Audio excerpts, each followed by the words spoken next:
reaction doon po sa sa claim ni Congressman Paulo Duterte na wine-weaponize allegedly ng administrasyon yung ICC? Unang-una alam naman natin ng ICC, korte po ito. At meron namang kaso. Kaso na kapwa nating Pilipino ang nagsampa laban sa mga di umanong pang-aabuso patungkol sa EJK.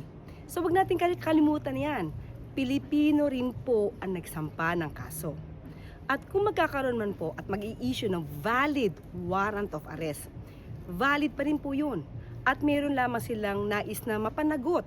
So bakit ba lagi nating sinisisi ang korte? Sinisisi natin ng administrasyon. Huwag nating kalimutan na yung kaso na sampa ito 2017 pa. So hindi ito wine-weaponize, kinakailangan lamang po na matugunan din ang hiling ng mga kababayan natin. Kung may kailangan managot, dapat na managot. Kung kailangan may malinis na pangalan, malinis ang pangalan.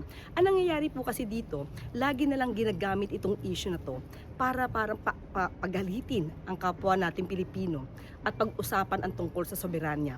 Tandaan din po natin, meron tayong batas na mismo nagsasabi na tayo, ang bansang Pilipinas, ang state natin, ay maaaring mag-surrender ng mga respondents. Iyon ay naaayon sa RA 9851. Huwag natin kalimutan po yan.